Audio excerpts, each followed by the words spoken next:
छत्तीसगढ़ के मुख्यमंत्री भूपेश बघेल ने 16 जिलों के कलेक्टरों को टीकाकरण में तेजी लाने के दिए निर्देश। कहा, तीसरी लहर को रोकने के लिए टीकाकरण कारगर उपाय।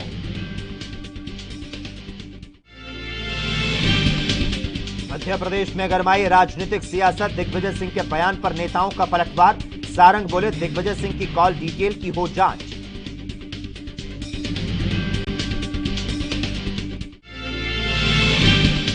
छत्तीसगढ़ के रायगढ़ में मवेशियों को लेकर जा रहा ट्रक हादसे का हुआ शिकार।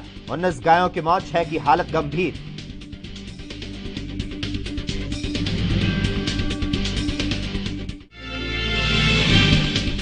और छत्तीसगढ़ के 17 जिलों में बरसात ने तोड़ा रिकॉर्ड। राज्य बनने के बाद पहली बार हुई इतनी बारिश।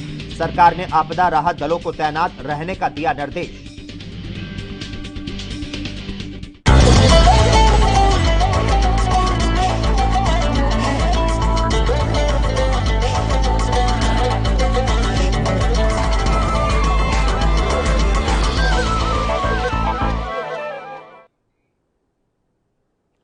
स्वर्णिम मध्य प्रदेश छत्तीसगढ़ में आपका स्वागत है और मैं हूं आपके साथ Lokesh lucky Jagwani.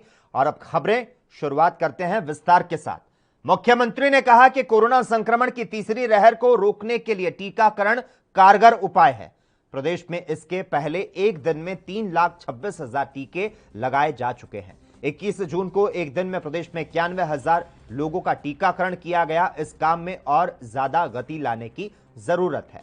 Vaccination centre पर बेहतर व्यवस्था का निर्देश अधिकारियों को दिया गया। लोगों को किसी तरह की समस्या का सामना ना करना पड़े, इस पर अधिकारी फोकस किए हुए हैं।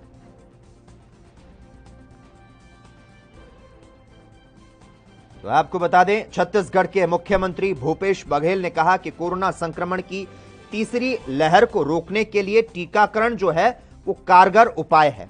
प्रदेश में इसके लिए एक दिन में 3,26,000 टीके लगाए जा चुके हैं। 21 जून को एक दिन में प्रदेश में 91,000 लोगों का टीकाकरण किया गया और इस काम में ज्यादा गति लाने की जरूरत भी बताई गई। वैक्सीनेशन सेंटर पर बेहतर व्यवस्था का जो निर्देश है वो मुख्यमंत्री द्वारा अधिकारियों को दिया गया है। तो छत्तीसगढ़ के मुख्यमंत्री भूपेश बघेल ने 16 जिलों के कलेक्टरों को टीकाकरण में तेजी लाने के निर्देश दिए हैं और साथ ही मुख्यमंत्री ने कहा कि तीसरी लहर को रोकने के लिए टीकाकरण कारगर उपाय है।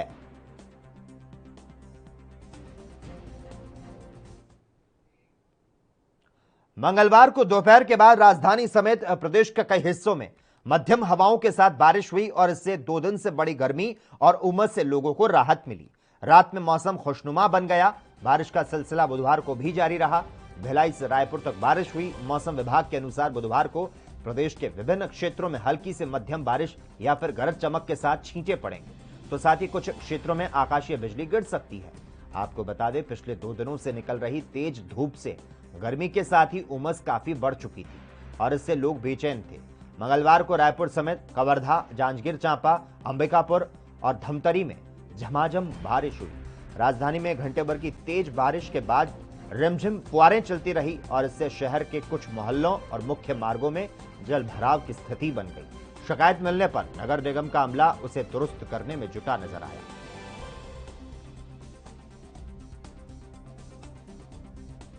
उत्तरी छत्तीसगढ़ में और मध्य छत्तीसगढ़ में आज जो है बारिश होने की संभावना है। कहीं कहीं हैवी रेन होने की संभावना है।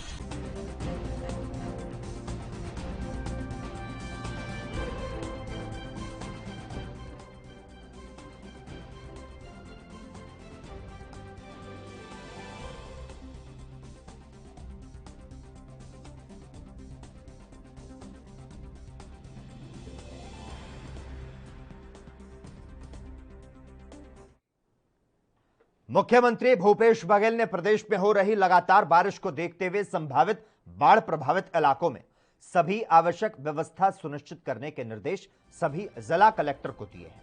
मुख्यमंत्री ने निचले और संभावित बाढ़ प्रभावित इलाकों को आपदा प्रबंधन दल को मुस्तैद रहने के निर्देश दिए। मुख्यमंत्री ने कहा कि प्रभावितों को तत्काल आवश्यक सहायता उपलब्ध कराई जाए और बारिश को देखते हुए नदी नालों के जल स्तर पर लगातार निगरानी रखी जाए। इसकी जानकारी नियमित रूप से कंट्रोल रूम में दी जाए और जहां भी बाढ़ की स्थिति निर्मित हो सकती है वहां पूर्व से आवश्यक सभी व्यवस्थाएं सुनिश्चित कर ली जाएं।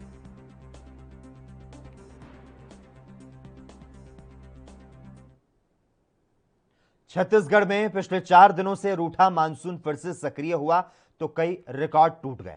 मौसम विभाग के आंकड़ों की अगर माने तो छत्तीसगढ़ राज्य बनने के बाद पहली बार मानसून के आगमन पर 17 जिलों में अब तक की सर्वाधिक बारिश हुई। मंगलवार दोपहर के बाद शुरू हुई बरसात देर रात में विकराल हो गई। मौसम विभाग के मुताबिक बीते 24 घंटे में प्रदेश के 6 केंद्र पर भारी वर्षा दर्ज की गई, तो वहीं 17 जिलों में 30 वर्ष की औसत बरसात का रिकॉर्ड टूट गया। इन जिलों में औसत से 60% से लेकर 723% तक ज्यादा बरसात हुई। मुख्यमंत्री भूपेश बघेल ने बाढ़ संभावित क्षेत्रों में आपदा राहत दलों को तैनात करने के निर्देश दिए।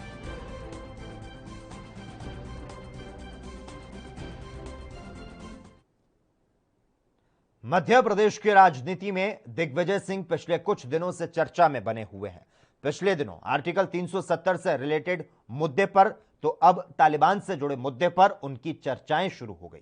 रिपोर्ट के आधार पर कांग्रेस नेता ने कहा कि भारतीय अधिकारियों और तालिबानी नेताओं की मीटिंग पर जांच होनी चाहिए, जिस पर बीजेपी विधायक रामेश्वर शर्मा ने पलटवार करते हुए कहा कि उनकी सोच ही तालिबानी है। पाकिस्तानियों से मिलते हैं, जिनको पाकिस्तानियों से प्यार और मोहब्बत है, जो आतंकवादियों को पनाह देते हैं, जो आतंकवाद के समर्थन में खुलेआम बोलते हैं, जो राज्यसभा के सदस्य भी हैं, ऐसे माननीय दिग्विजय सिंह जी जो दुनिया को ज्ञान न बगाड़े, हिंदुस्तान की और हिंदुस्तानियों की अगर फजियत कराने का काम किया है तो वो दिग्विजय सिंह और कांग्रेस ने किया है।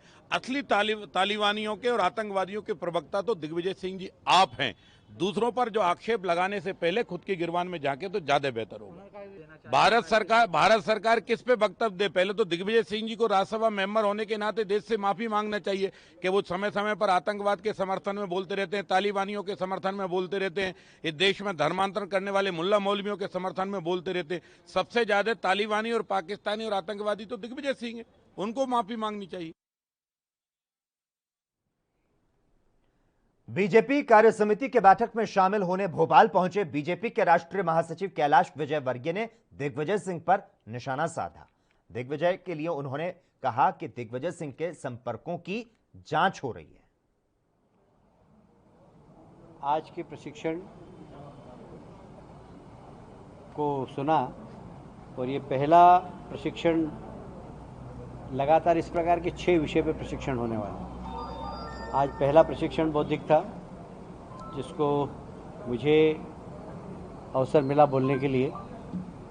यह हमारी बहुत पुरानी परंपरा है और मैं समझता हूं कि कोविड की महामारी के बाद जब लिमिटेड संख्या में हमें बैठना है तो हमने इस तकनीकी का उपयोग किया और वर्चुअली लगभग 1,500 कार्यकर्ताओं ने अभी मिले हैं। ये लगातार हमारे हर सप्ताह 6 विषयों पर चर्चा होगी। फिर ये मंडल स्तर तक जाएगा, जिले में होगा, जिले से फिर मंडल में होगा, मंडल स्तर के कार्यकर्ताओं का प्रशिक्षण होगा। कुल मिलिए वो एक ड्राइव था और ड्राइव को सब लोगों ने मिलकर जन भागीदारी का सबसे बड़ा उदाहरण है। मान के चलना चाहिए कि इंदौर जैसे शहर ने देश में सर्वाधिक एक दिन में टीके लगाए। इसको मानना चाहिए, सरकारी कार्यक्रम नहीं, ये जनता का कार्यक्रम है और सबने जवाबदारी के साथ किया। इसके ऊपर उंगली उठाना, मैं कम से कम 10 वैक्सीनेशन सेंटर पर गया था। सब जगह जनता के द्वारा जनता को लाकर और वैक्सीनेशन कार्यक्रम को अंजाम देने का काम किया जा रहा था। अब इस समय आप आरोप लगा रहे हैं, कोई सरकार के ऊपर आरोप थोड़ी लगा रहे कमलनाथ जी, अब जनता के ऊपर आरोप लगा रहे हैं। सिंह जी की जांच हो रही है कि वो किस किस के संपर्क में। स्वर्णिम मध्य प्रदेश छत्तीसगढ़ में खबरों का सिलसिला लगातार जारी है। हम यहां पर रुकते हैं एक छोटे से ब्रेक के लिए।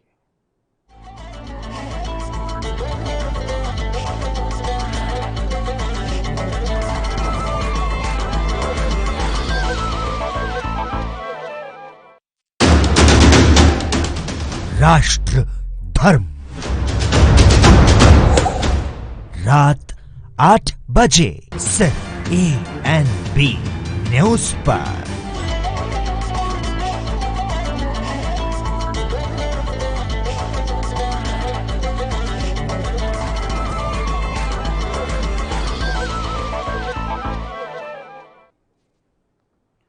ब्रेक के बाद एक बार फिर से आपका स्वागत है। एमपी में सोमवार यानी कि 21 जून को रिकॉर्ड लोगों को कोरोना का टीका लगा है, जिस पर एमपी के चिकित्सा शिक्षा मंत्री विश्वास सारंग ने जानकारी दी। तो साथ ही दिग्विजय सिंह पर हमला बोलते हुए कहा कि दिग्विजय सिंह की कॉल डिटेल और बैंक डिटेल की जांच होनी चाहिए।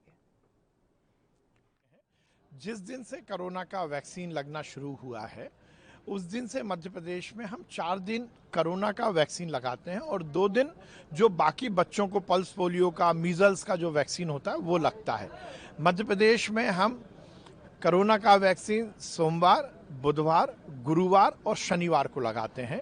2 दिन मंगलवार और शुक्रवार हम बच्चों का जो वैक्सीनेशन प्रोग्राम है वो डिस्टर्ब नहीं कर सकते, इसलिए 2 दिन उनका वैक्सीनेशन करते हैं और रविवार को हम ऑफ रखते हैं। 21 जून को सोमवार था और उस दिन हमारा महा वैक्सीनेशन अभियान था। मंगलवार को हमारा वैक्सीनेशन डे नहीं था। जिस आंकड़े की आप बात कर रहे हैं, प्राइवेट सेक्टर में सभी दिन वैक्सीन लगते हैं, क्योंकि उस पर हमारा नियंत्रण भी नहीं है और हम उसको नियंत्रित भी नहीं करते। प्राइवेट हॉस्पिटल में यदि कोई व्यक्ति जाकर वैक्सीन लगाता है तो वो स्वतंत्र है। प्राइवेट सेक्टर के लोग स्वतंत्र हैं वैक्सीन लगाने के लिए। मुझे समझ में नहीं आ रहा इस तरह की बात। देखिए, दिग्विजय सिंह जी तो शिगुफेबाजी करते हैं। मैं तो मांग करता हूं सबसे पहले दिग्विजय सिंह जी की कॉल डिटेल पता की जाए और दिग्विजय सिंह जी यदि प्रामाणिकता के साथ बोल रहे हैं तो आगे आकर बताएं कब मिला, कौन मिला, क्यों मिला और सही मायने। प्रधानमंत्री नरेंद्र मोदी की अध्यक्षता में 24 जून को जम्मू कश्मीर की राजनीतिक पार्टियों के साथ होने वाली सर्वदलीय बैठक से ठीक पहले जम्मू कश्मीर की पूर्व मुख्यमंत्री महबूबा मुफ्ती ने एक बार पाकिस्तान के साथ हमदर्दी दिखाई है, जिस पर बीजेपी के राष्ट्रीय महासचिव कैलाश विजयवर्गीय ने अपनी प्रतिक्रिया दी। क्या कुछ कहा उन्होंने, आपको सुनाते हैं। इस विषय में केंद्र सरकार का निर्णय बहुत साफ है कि किससे बात करना और किससे नहीं करना।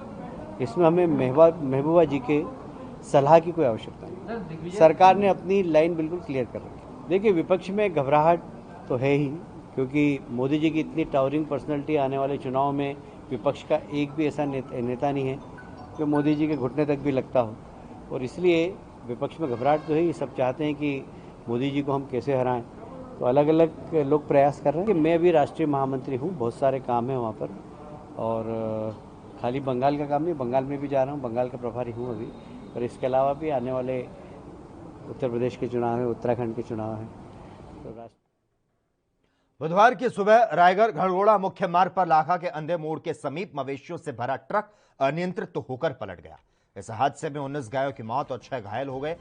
आपको बता दें, ग्रामीणों से मामले की सूचना मिलती मौके पर पहुंची पुलिस पहले मृत गायों को ट्रक से बाहर निकालने में जुटी और फिर घायल गायों को इलाज के लिए भेजा। वहीं पुलिस की शुरुआती जांच में मवेशियों से लदा ट्रक झारखंड के रांची जा रहा था। हालांकि आरोपी ड्राइवर के फरार हो जाने से पुलिस को इस मामले में कुछ खास जानकारी नहीं मिल पाई है। बहरहाल, इतनी ज्यादा संख्या में गुपचुप तरीके से ट्रक में गायों को छत्तीसगढ़ से झारखंड ले जाने के मामले का खुलासा होने के बाद चेकपोस्ट और बैरियर जांच सवालों के घेरे में आ गई।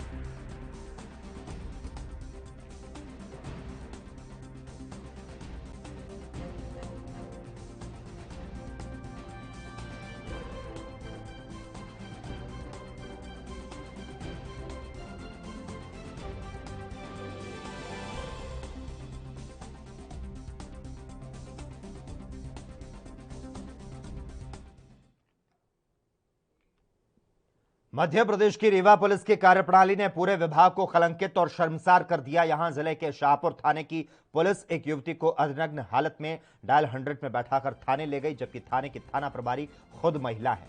यह मामला पहाड़ी गांव का है, जहां पर एक बस के अंदर संदिग्ध अवस्था में एक युवक और युवती मिले। सूचना पर पहुंचे पुलिसकर्मी ने उस युवती को जबरदस्ती डायल 100 में बैठाया और अपशब्दों का प्रयोग करते हुए अर्धनग्न अवस्था में थाने ले गए।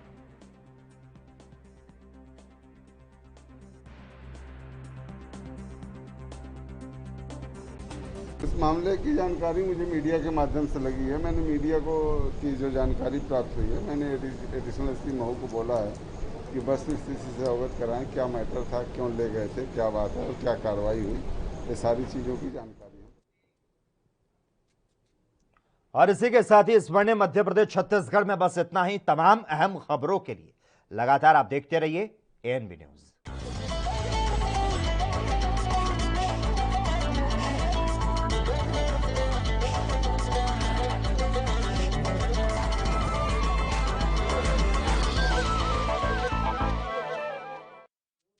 और इसी बीच इस वक्त के बड़ी खबर से तमाम दर्शकों को रूबरू करवा दे। मुंबई से ड्रग्स मामले में एनसीबी ने बड़ी कार्रवाई की है।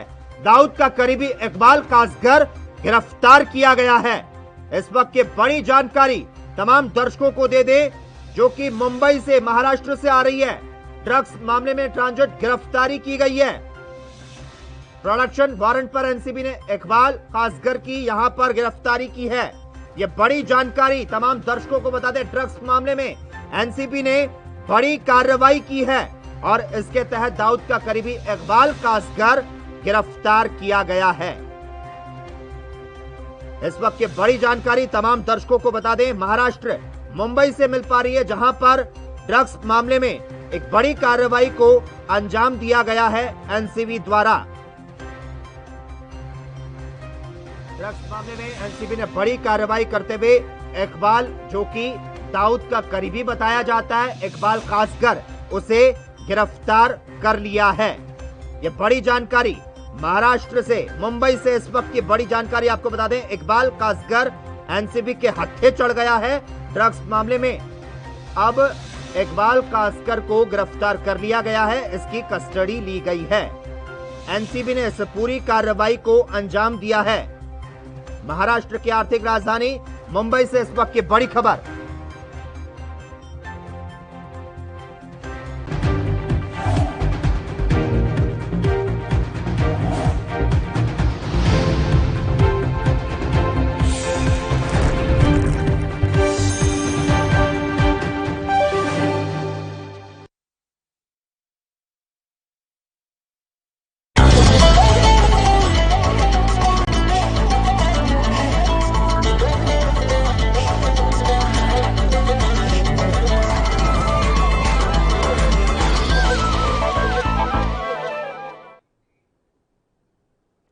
स्वर्णिम मध्य प्रदेश छत्तीसगढ़ में आपका स्वागत है और मैं हूं आपके साथ लोकेश लकी जगवानी। और अब खबरें शुरुआत करते हैं विस्तार के साथ। मुख्यमंत्री ने कहा कि कोरोना संक्रमण की तीसरी लहर को रोकने के लिए टीकाकरण कारगर उपाय है। प्रदेश में इसके पहले एक दिन में 3,26,000 टीके लगाए जा चुके हैं। 21 जून को एक दिन में प्रदेश में 91,000 लोगों का टीकाकरण किया गया। इस काम में और ज्यादा गति लाने की जरूरत है। वैक्सीनेशन सेंटर पर बेहतर व्यवस्था का निर्देश अधिकारियों को दिया गया। लोगों को किसी तरह की समस्या का सामना ना करना पड़े, इस पर अधिकारी फोकस किए हुए हैं।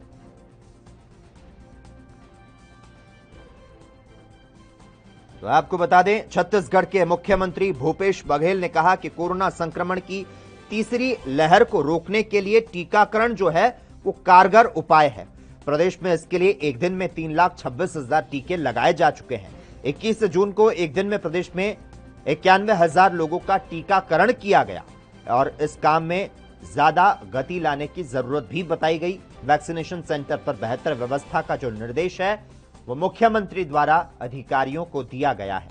तो छत्तीसगढ़ के मुख्यमंत्री भूपेश बघेल ने 16 जिलों के कलेक्टरों को टीकाकरण में तेजी लाने के निर्देश दिए हैं और साथ ही मुख्यमंत्री ने कहा कि तीसरी लहर को रोकने के लिए टीकाकरण कारगर उपाय है।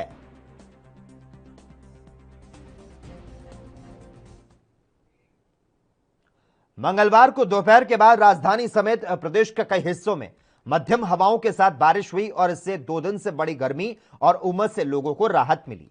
रात में मौसम खुशनुमा बन गया। बारिश का सिलसिला बुधवार को भी जारी रहा।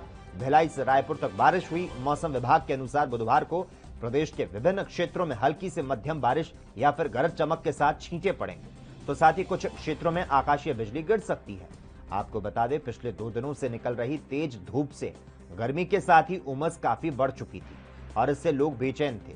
मंगलवार को रायपुर समेत कवर्धा, जांजगीर चांपा, अंबिकापुर और धमतरी में झमाझम बारिश हुई। राजधानी में घंटे भर की तेज बारिश के बाद रिमझिम फुहारें चलती रही और इससे शहर के कुछ मोहल्लों और मुख्य मार्गों में जल भराव की स्थिति बन गई। शिकायत मिलने पर नगर निगम का अमला उसे दुरुस्त करने में जुटा नजर आया।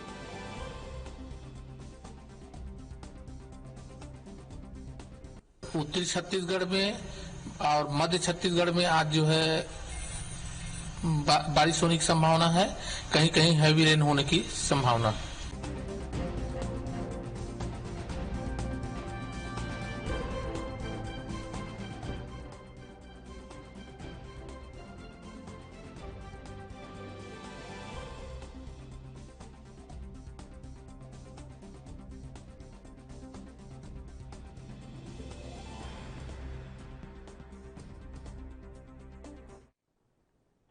मुख्यमंत्री भूपेश बघेल ने प्रदेश में हो रही लगातार बारिश को देखते हुए संभावित बाढ़ प्रभावित इलाकों में सभी आवश्यक व्यवस्था सुनिश्चित करने के निर्देश सभी जिला कलेक्टर को दिए हैं। मुख्यमंत्री ने निचले और संभावित बाढ़ प्रभावित इलाकों को आपदा प्रबंधन दल को मुस्तैद रहने के निर्देश दिए। मुख्यमंत्री ने कहा कि प्रभावितों को तत्काल आवश्यक सहायता उपलब्ध कराई जाए और बारिश को देखते हुए नदी नालों के जल स्तर पर लगातार निगरानी रखी जाए। इसकी जानकारी नियमित रूप से कंट्रोल रूम में दी जाए और जहां भी बाढ़ की स्थिति निर्मित हो सकती है वहां पूर्व से आवश्यक सभी व्यवस्थाएं सुनिश्चित कर ली जाए।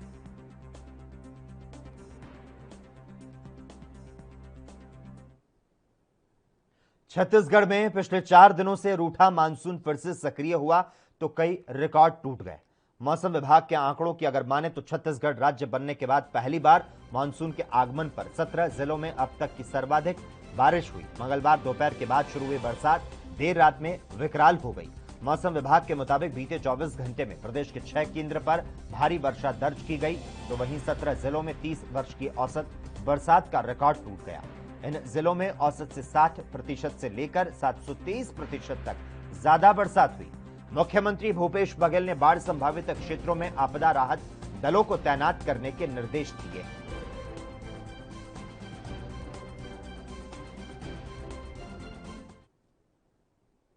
मध्य प्रदेश की राजनीति में दिग्विजय सिंह पिछले कुछ दिनों से चर्चा में बने हुए हैं। पिछले दिनों आर्टिकल 370 से रिलेटेड मुद्दे पर तो अब तालिबान से जुड़े मुद्दे पर उनकी चर्चाएं शुरू हो गई। रिपोर्ट के आधार पर कांग्रेस नेता ने कहा कि भारतीय अधिकारियों और तालिबानी नेताओं की मीटिंग पर जांच होनी चाहिए, जिस पर बीजेपी विधायक रामेश्वर शर्मा ने पलटवार करते हुए कहा कि उनकी सोच ही तालिबानी है। पाकिस्तानियों से मिलते हैं, जिनको पाकिस्तानियों से प्यार और मोहब्बत है, जो आतंकवादियों को पनाह देते हैं, जो आतंकवाद के समर्थन में खुलेआम बोलते हैं, जो राज्यसभा के सदस्य भी हैं, ऐसे माननीय दिग्विजय सिंह जी जो दुनिया को ज्ञान न बगाड़े, हिंदुस्तान की और हिंदुस्तानियों की अगर फजियत कराने का काम किया है तो वो दिग्विजय सिंह और कांग्रेस ने किया है। असली तालिबानियों के और आतंकवादियों के प्रवक्ता तो दिग्विजय सिंह जी आप हैं। दूसरों पर जो आक्षेप लगाने से पहले खुद की गिरबान में जाके तो ज्यादा बेहतर होगा। भारत सरकार किस पे वक्तव्य दे? पहले तो दिग्विजय सिंह जी को राज्यसभा मेंबर होने के नाते देश से माफी मांगना चाहिए कि वो समय समय पर आतंकवाद के समर्थन में बोलते रहते हैं, तालिबानियों के समर्थन में बोलते रहते हैं, इस देश में धर्मांतरण करने वाले मुल्ला मौलवियों के समर्थन में बोलते रहते हैं। सबसे ज्यादा तालिबानी और पाकिस्तानी और आतंकवादी तो दिग्विजय सिंह है, उनको माफी मांगनी चाहिए। बीजेपी कार्य समिति की बैठक में शामिल होने भोपाल पहुंचे बीजेपी के राष्ट्रीय महासचिव कैलाश विजयवर्गीय ने दिग्विजय सिंह पर निशाना साधा। दिग्विजय के लिए उन्होंने कहा कि दिग्विजय सिंह के संपर्कों की जांच हो रही है। आज के प्रशिक्षण को सुना और ये पहला प्रशिक्षण लगातार इस प्रकार के 6 विषय पर प्रशिक्षण होने वाला है। आज पहला प्रशिक्षण बौद्धिक था, जिसको मुझे अवसर मिला बोलने के लिए। यह हमारी बहुत पुरानी परंपरा है और मैं समझता हूं कि कोविड की महामारी के बाद जब लिमिटेड संख्या में हमें बैठना है तो हमने इस तकनीकी का उपयोग किया और वर्चुअली लगभग 1,500 कार्यकर्ताओं ने अभी मिले हैं। ये लगातार हमारे हर सप्ताह 6 विषयों पर चर्चा होगी। फिर ये मंडल स्तर तक जाएगा, जिले में होगा, जिले से फिर मंडल में होगा, मंडल स्तर के कार्यकर्ताओं का प्रशिक्षण होगा। कुल मिलिए वो एक ड्राइव था और ड्राइव को सब लोगों ने मिलकर, जन भागीदारी का सबसे बड़ा उदाहरण है। मान के चलना चाहिए कि इंदौर जैसे शहर ने देश में सर्वाधिक एक दिन में टीके लगाए। इसको मानना चाहिए, सरकारी कार्यक्रम नहीं है, जनता का कार्यक्रम है और सबने जवाबदारी के साथ किया। इसके ऊपर उंगली उठाना, मैं कम से कम 10 वैक्सीनेशन सेंटर पर गया था। सब जगह जनता के द्वारा जनता को लाकर और वैक्सीनेशन कार्यक्रम को अंजाम देने का काम किया जा रहा था। अब इस समय आप आरोप लगा रहे हैं, कोई सरकार के ऊपर आरोप थोड़ी लगा रहे कमलनाथ जी, अब जनता के ऊपर आरोप लगा रहे हैं। सिंह जी की जांच हो रही है कि वो किस किस के संपर्क में। स्वर्णिम मध्य प्रदेश छत्तीसगढ़ में खबरों का सिलसिला लगातार जारी है। हम यहां पर रुकते हैं एक छोटे से ब्रेक के लिए।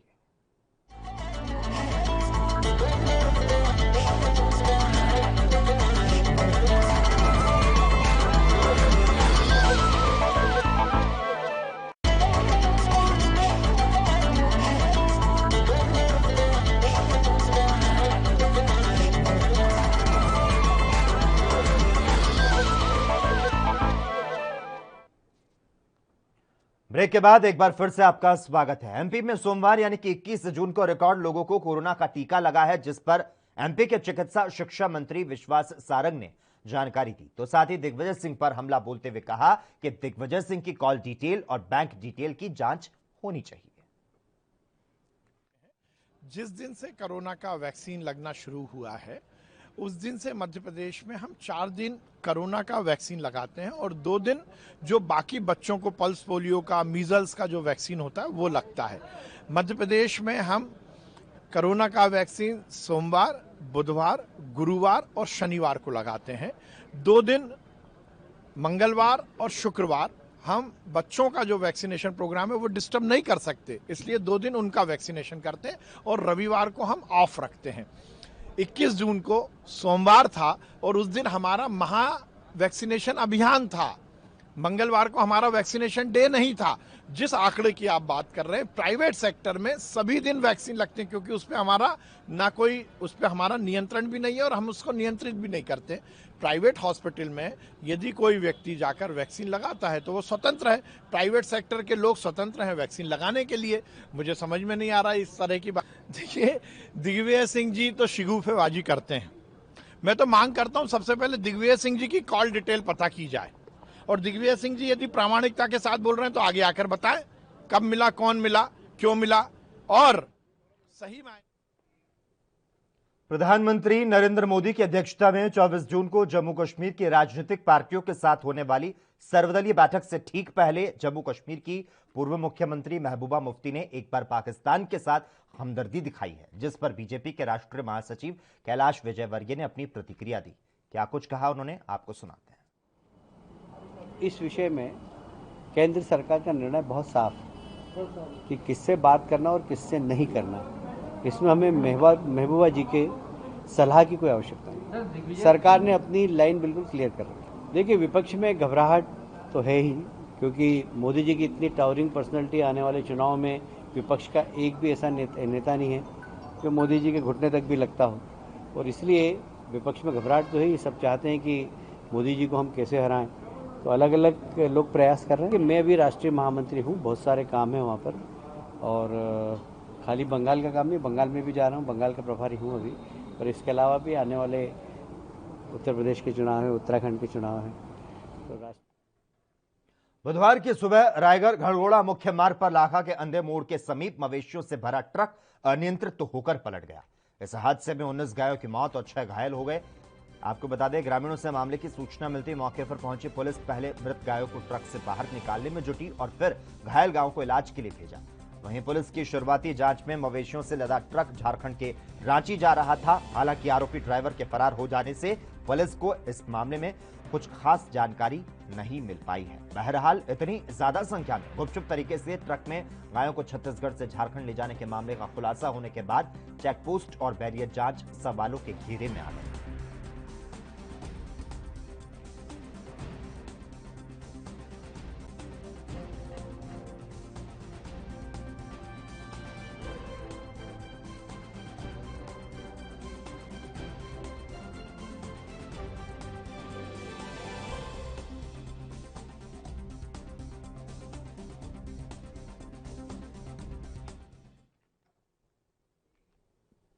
मध्य प्रदेश की रीवा पुलिस की कार्यप्रणाली ने पूरे विभाग को कलंकित और शर्मसार कर दिया। यहां जिले के शाहपुर थाने की पुलिस एक युवती को अर्धनग्न हालत में डायल 100 में बैठाकर थाने ले गई, जबकि थाने की थाना प्रभारी खुद महिला है। यह मामला पहाड़ी गांव का है, जहां पर एक बस के अंदर संदिग्ध अवस्था में एक युवक और युवती मिले। सूचना पर पहुंचे पुलिसकर्मी ने उस युवती को जबरदस्ती डायल 100 में बैठाया और अपशब्दों का प्रयोग करते हुए अर्धनग्न अवस्था में थाने ले गए।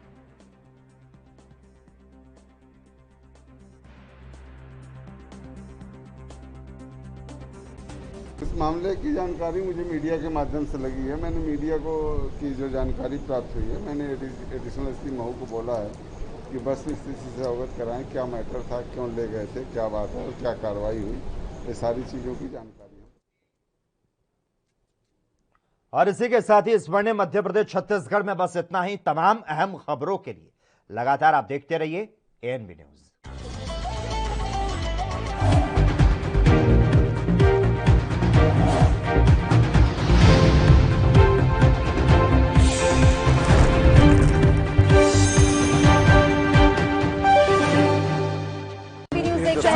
समाप्त विराजपूर कोरोनाची स्थिती दिल्लीमध्ये तात्काळ बेकाबू